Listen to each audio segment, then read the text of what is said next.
Welcome to Charan sir classes. ఇక్కడ మన question కనుక పరిశీలించినట్లయితే atoms chemically combine to becomes dash అంటే ఇక్కడ మనకు పరమాణులు రసాయనికంగా కలిసి ఏర్పరిచేవి అన్నాడు.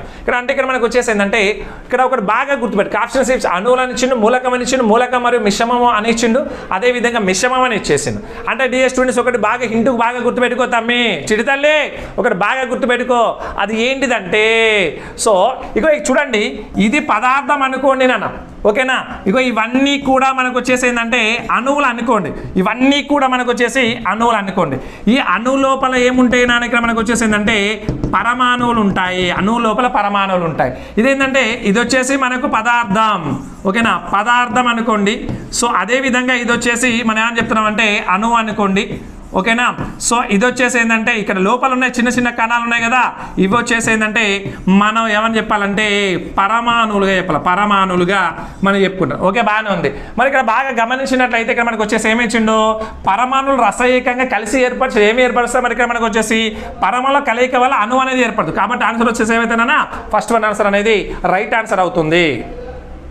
Welcome to Charan sir classes. ఇక్కడ మన క్వశ్చన్ కనుక పరిశీలించినట్లయితే atoms chemically combine to becomes dash అంటే ఇక్కడ మనకు పరమాణులు రసాయనికంగా కలిసి ఏర్పరిచేవి అన్నాడు. ఇక్కడ మనకు వచ్చేసి ఏంటంటే ఇక్కడ ఒకటి బాగా గుర్తుపెట్టు ఆప్షన్ సిప్స్ అణువులు అని ఇచ్చిండు, మూలకం అని ఇచ్చిండు, మూలకం మరియు మిశ్రమము అని ఇచ్చిండు, అదేవిధంగా మిశ్రమం అని ఇచ్చేసిండు.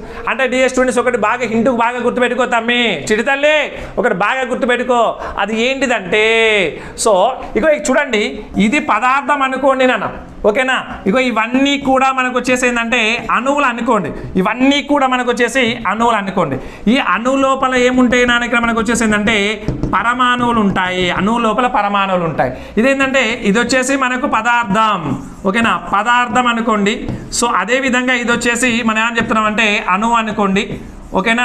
సో ఇది వచ్చేసి ఏంటంటే ఇక్కడ లోపల ఉన్నాయి చిన్న చిన్న కణాలు ఉన్నాయి కదా, ఇవి వచ్చేసి ఏంటంటే మనం ఏమని చెప్పాలంటే పరమాణువులుగా చెప్పాలి, పరమాణువులుగా మనం చెప్పుకుంటాం. ఓకే, బాగానే ఉంది. మరి ఇక్కడ బాగా గమనించినట్లయితే ఇక్కడ మనకు వచ్చేసి ఏమిచ్చిండు, పరమాణువులు రసాయనికంగా కలిసి ఏమి ఏర్పరుస్తారు. మరి ఇక్కడ మనకు వచ్చేసి పరమాణుల కలయిక వల్ల అణువు అనేది ఏర్పడుతుంది. కాబట్టి ఆన్సర్ వచ్చేసి ఏమైతేనా ఫస్ట్ వన్ ఆన్సర్ అనేది రైట్ ఆన్సర్ అవుతుంది.